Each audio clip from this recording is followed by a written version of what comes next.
You are doing everything perfectly. You skipped breakfast, you pushed through the morning cravings, and you are carrying around a massive jug of plain water to try and keep your empty stomach completely full. But instead of feeling that amazing fasting energy everyone talks about, you feel dizzy, your brain is foggy, and your legs feel like they weigh 100 pounds. Your willpower isn't failing you. The plain water you are chugging right now is making your fast significantly harder and secretly stalling your fat loss. You are caught in the dehydration paradox. This is a biological trap where drinking plain water on an empty stomach actively dehydrates your body and forces your metabolism to a screeching halt.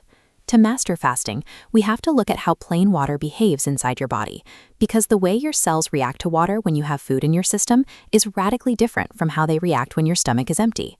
Let's start with your baseline. When you eat a standard diet, your insulin levels are elevated. This diagram shows your kidneys connected to your bloodstream, and that padlock represents insulin. We know insulin acts as a strict security guard, locking away your stored body fat. But insulin has a second job. It tells your kidneys to aggressively hold on to sodium and water. The moment you start fasting, that security guard clocks out. Your insulin drops, which successfully unlocks your stored body fat so you can burn it for energy.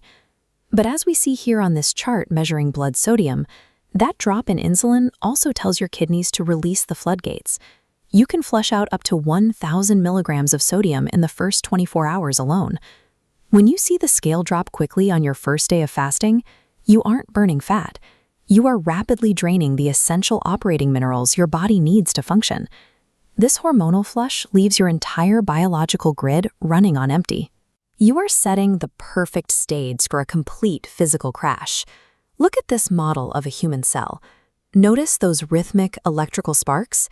Your cells literally run on electricity, requiring a tiny charge powered by sodium, potassium, and magnesium to fire your neurons and contract your muscles. When you fail to replace the minerals you just flushed out, your internal power grid short-circuits. The dizziness and heavy legs aren't from a lack of calories. They are a direct result of your cells losing their electrical charge. And this is exactly where the plain water trap catches you. By chugging gallons of plain water to try and push through, you actively dilute the dangerously low amount of sodium you have left in your blood. When your blood becomes this diluted, your body goes into a panic. To protect you, it pulls water out of your bloodstream and traps it inside your tissues. You end up severely dehydrated on the inside, but physically bloated and puffy on the outside. Even worse, your brain interprets this severe mineral drop as a survival emergency. It triggers massive, intense cravings, completely tricking you into feeling absolutely starving when you don't actually need food. Breaking your fast early usually has nothing to do with hunger. It is just your brain making a desperate attempt to fix the electrical short circuit caused by drinking plain water.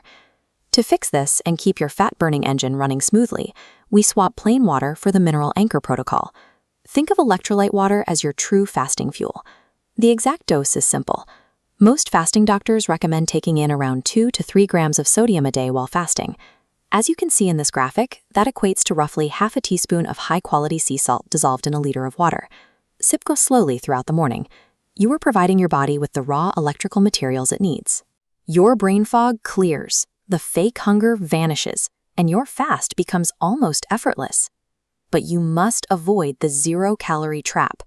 Keep your minimal anchor completely unflavored. Do not use sports drinks or zero-calorie powders, and avoid natural sweeteners like stevia or monk fruit. Even though they lack calories, sweet flavors stimulate receptors in your brain. This tricks your body into thinking food is coming, which instantly restarts your cravings and slows down your fat adaptation. Keep it plain and boring. When your fasting window finally ends, you need a safe refeed to replenish your intracellular minerals. Break your fast with nutrient-dense proteins, healthy fats like an avocado, and plenty of leafy greens to naturally restore your potassium levels. Do not break a fast with refined sugar or processed carbohydrates.